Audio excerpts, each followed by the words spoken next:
કોંગ્રેસના નેતા અને લોકસભાના વિરોધ પક્ષના નેતા રાહુલ ગાંધી દ્વારા વિદેશની ભૂમિ ઉપર જે નિવેદન આપવામાં આવ્યા હતા એ નિવેદનને લઈને તેના ઘેરા પ્રત્યાઘાત ગુજરાતની અંદર પણ ક્યાંક જોવા મળી રહ્યા છે।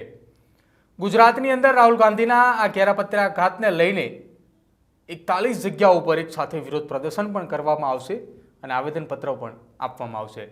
નમસ્કાર, આપ જોઈ રહ્યા છો ન્યૂઝરૂમ ને આપની સાથે હું છું પ્રદીપ। રાહુલ ગાંધી વિદેશ પ્રવાસ ઉપર હતા અને તે દરમિયાન ત્યાં નિવેદન આપવામાં આવ્યું હતું અને એ નિવેદનના કારણે ઓબીસી, એસટી અને એસસી સેલના કેટલાક લોકો જે છે કે જેમની લાગણી દુભાય તે પ્રકારની વાત કરવામાં આવી હોવાનું ભારતીય જનતા પાર્ટી દ્વારા કહેવામાં આવી રહ્યું છે। જ્યારે ભાજપ દ્વારા આ તમામ વાતને લઈને રાહુલ ગાંધી સામે આંદોલન કરવાની અને વિરોધ નોંધાવવાની તૈયારી જે છે તે હાથ ધરી છે। ભારતીય જનતા પાર્ટી દ્વારા ગુજરાતની અંદર એક સાથે 41 કરતાં પણ વધારે જગ્યાઓ પર વિરોધ પ્રદર્શન કરવામાં આવશે અને આવેદનપત્ર પણ આપવાની વાત જે છે તે કરવામાં આવી રહી છે। આ સમગ્ર મામલે ગાંધીનગર સ્થિત કમલમ ખાતેથી રાજ્યસભાના સાંસદ મયંક નાયક અને સાથે સાથે રાજ્ય સરકારના મંત્રી જગદીશ વિશ્વકર્મા દ્વારા એક પત્રકાર પરિષદ કરવામાં આવી હતી અને તેમણે કહ્યું હતું કે આ માત્ર રાહુલ ગાંધી જે છે તે વિદેશની ધરતીઓ પર જઈને ફોટો પડાવે છે। લોકસભા 2024ની ચૂંટણી દરમિયાન તેમને લાલ કલરનું પુસ્તક હાથમાં રાખીને તે દરમિયાન પણ માત્ર ફોટોગ્રાફી કરાવી હતી। દેશના લોકોનું હિત તેઓ નથી ઈચ્છી રહ્યા, આવી વાત પત્રકાર પરિષદની અંદર જગદીશ વિશ્વકર્મા દ્વારા અને મયંક નાયક દ્વારા કરવામાં આવી હતી। શું કંઈ કહ્યું પત્રકાર પરિષદની અંદર અને આગામી કયા પ્રકારનો રાજ્યની અંદર વિરોધ પ્રદર્શનનો કાર્યક્રમ રાખવામાં આવ્યો છે? કોંગ્રેસના નેતા રાહુલ ગાંધીએ વિદેશની ધરતી ઉપર જઈ અને અનામત ખતમ કરી દઈશ જરૂર પડે એવી વાત કરી છે, ત્યારે રાજ્યના ઓબીસી, એસસી, એસટી સહિત સમગ્ર ભારતીય જનતા પાર્ટી આનો વિરોધ કરે છે અને એ લઈને આવતીકાલે સમગ્ર રાજ્યમાં 41થી વધારે જગ્યાએ આ કાર્યક્રમમાં આ નિવેદનના વિરોધ કરવાનો કાર્યક્રમનું આયોજન કરવામાં આવ્યું છે। આ કાર્યક્રમનું પ્રદેશ લેવલથી સંકલન અમારા પ્રદેશના ઉપાધ્યક્ષ આદરણીય જયંતિભાઈ કવાડિયાજી અને પ્રજ્ઞેશભાઈ બ્રહ્મભટ્ટ કરી રહ્યા છે અને આનું આખું મીડિયાનું સંકલન યજ્ઞેશભાઈ જોઈ રહ્યા છે। વિદેશી વિચારધારા ધરાવતા દેશના બેજવાબદાર નાગરિક તરીકેની ભૂમિકા વિદેશમાં જઈને ભજવનાર કોંગ્રેસના નેતા રાહુલ ગાંધીએ જે વિદેશની ધરતી પર જઈ અને જે ટિપ્પણીઓ, જે અનામત નાબૂદ કરવાની જે વાતો કરી છે એની પ્રેસમાં મારી સાથે ઉપસ્થિત પ્રદેશના અમારા મોરચાના અધ્યક્ષ, રાજ્યસભાના સાંસદ શ્રી મયંકભાઈ, શ્રી યજ્ઞેશભાઈ, અમારા મોરચાના બંને નેતાશ્રીઓ માત્ર વિદેશની ધરતી ઉપર કે ભારતમાં હંગામો મચાવવો, ફોટોગ્રાફી કરવી, રીલ બનાવી, આ એક જે વ્યક્તિનો સ્વભાવ બની ગયો છે, બંધારણ બચાવવાનું આહ્વાન કરનાર 2024ના ઇલેક્શનમાં લાલ કલરની બુક બતાવી અને આ બંધારણનું અપમાન છે એવું આખા દેશમાં ફરનાર આજે એવું કહી રહ્યા છે અમેરિકાની વિદેશની ધરતી પર જઈને। કદાચ દેશનો મામલો હોય તો દેશમાં ચોક્કસ ચર્ચા કરે, એક પ્લેટફોર્મ પર ચર્ચા કરે, આમને સામને ચર્ચા કરે, પણ વિદેશની ધરતી ઉપર જઈ અને ભારતને બદનામ કરવાનું કાવતરું, સમગ્ર અનામત વિશે જે બાબા સાહેબ આંબેડકરે જે બંધારણની અંદર અનામત લખેલી છે અને એને લઈ અને પોતાનું વિચાર પ્રદર્શિત કરવાનું કામ એ જ્યારે ગાંધી પરિવારના રાહુલ ગાંધીએ કર્યું છે, નહેરુથી લઈ ઇન્દિરા ગાંધી સુધી, રાજીવ ગાંધી હોય, આ તમામ લોકોએ હર હંમેશ અનામતનો વિરોધ કર્યો છે અને દેશની 140 કરોડ જનતા સાથે વિશ્વાસઘાત કર્યો છે। કોંગ્રેસ પાર્ટી અનામત વિરોધી પાર્ટી છે તેવા ચોક્કસ પુરાવાઓ સમગ્ર દેશને અને વિદેશની ધરતી પર સૌ લોકોએ મીડિયાના માધ્યમથી જોયા છે। રાહુલ ગાંધી વારંવાર અનામતની વાત કરે છે, પણ કોંગ્રેસ પાર્ટીનું અધ્યક્ષપદ તમારા નામે અનામત છે અને તમારું પ્રદર્શન ગમે તે હોય, તમે અગ્રેસર રહેશો. પોતાનું પદ અનામત રાખવાનું, પણ ગરીબોને વંચિતા અનામત એ હટાઈ નાખવાનું, આવું દુષ્કર્મ, આ દુષ્વિચાર એ વિદેશની ધરતી પર મૂકવાનો હક તમને કોણે આપ્યો?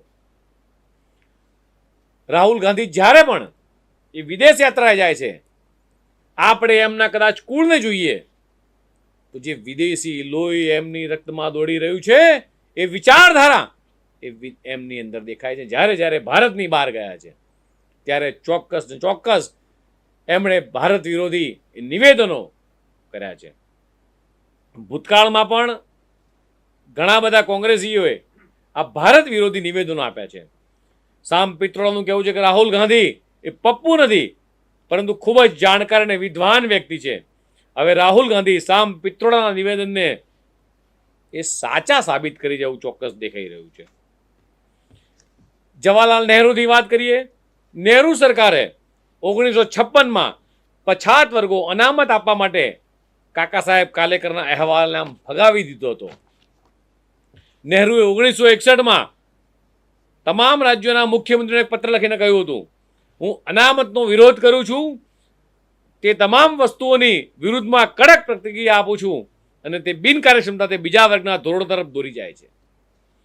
નહેરુએ બાબા સાહેબ આંબેડકરના સામાજિક અને રાજકીય જીવનને મિત્રો ખતમ કરવાનું કાવતરું ઘડ્યું હતું ને 1952માં લોકસભાની ચૂંટણીએ 1954માં લોકસભાની પેટા ચૂંટણીમાં બાબા સાહેબને આંબેડકરને હરાવવાનું પાપ કદાચ કોઈના શિરે જાય, કદાચ આ આવનારી પેઢીને ખબર નહીં હોય, પણ આ પાપ એ નહેરુએ ગાંધીએ કર્યું હતું. આ ગાંધી પરિવાર હર હંમેશ એ નાના સમાજ, કચડાનો સમાજ, પછાત સમાજ હર હંમેશ વિરોધ રહ્યો છે. વડાપ્રધાન મોદીજીએ 70 વર્ષ પછી કલમ 370 અને 35 નાબૂદ કરી અને જમ્મુ અને કાશ્મીરમાં અનુસૂચિત જાતિના સમુદાયને સામાજિક ન્યાય અને સન્માન આપવાનું કોઈ કામ કર્યું તો નરેન્દ્ર મોદી સરકારે કર્યું છે. ઇન્દિરા ગાંધીની વાત કરીએ તો ઇન્દિરા ગાંધીએ મંડલ કમિશનના અહેવાલને છાવરીને ઓબીસીના આરક્ષણમાં વિલંબ કરવાનું કોઈ કામ કર્યું તો ઇન્દિરા ગાંધીએ કર્યું.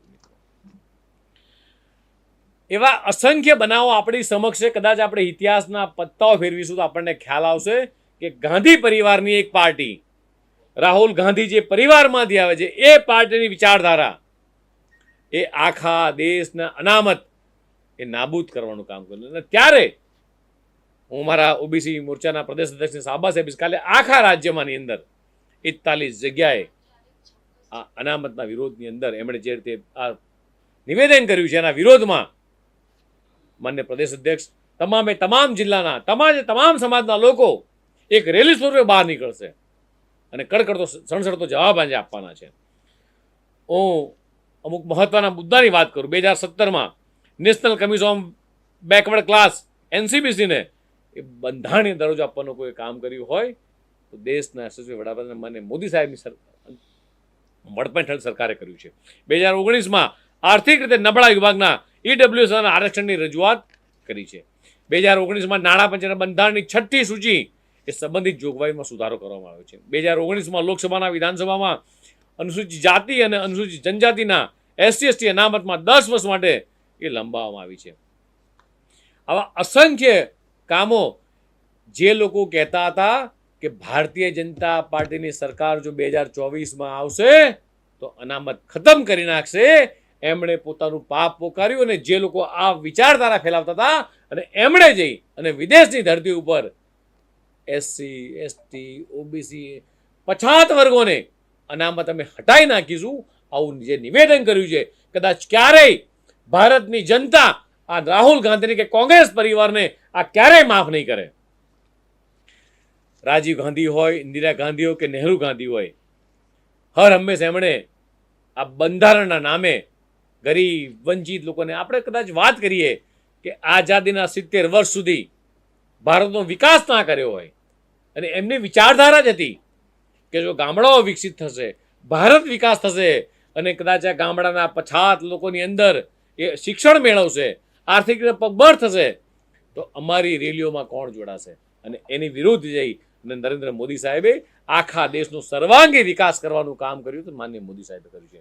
અને એટલે જ આજે સમગ્ર દેશની જનતા, સમગ્ર ગુજરાતની જનતા આ રાહુલ ગાંધીના આ વિચારધારાને કે અનામત હટાવવાની વિચારધારાને સખત શબ્દોમાં વખોડે છે. આવતીકાલે ગુજરાતની અંદર ભારતીય જનતા પાર્ટી દ્વારા સમગ્ર જિલ્લાની અંદર અલગ અલગ જગ્યાઓ પર વિરોધ પ્રદર્શનનું આયોજન કરવામાં આવ્યું છે અને આ વિરોધ પ્રદર્શનની અંદર ભારતીય જનતા પાર્ટીના નેતા, કાર્યકર્તાઓ અને હોદ્દેદારો જોડાશે અને આ વિરોધ પ્રદર્શન જે છે તેની સાથે સાથે આવેદનપત્ર પણ આપવાની વાત જે છે તે કરવામાં આવી રહી છે. આપનું શું માનવું છે આ રાહુલ ગાંધીના આખા નિવેદનને લઈને? ભારતીય જનતા પાર્ટી જે વિરોધ પ્રદર્શન કરી રહી છે તેને લઈને એ આપ અમારા કોમેન્ટ બોક્સની અંદર જરૂર જણાવજો. અમારી ચેનલ ન્યૂઝ રૂમને આપ આજે જ લાઈક કરજો, શેર કરજો અને સબસ્ક્રાઈબ કરજો.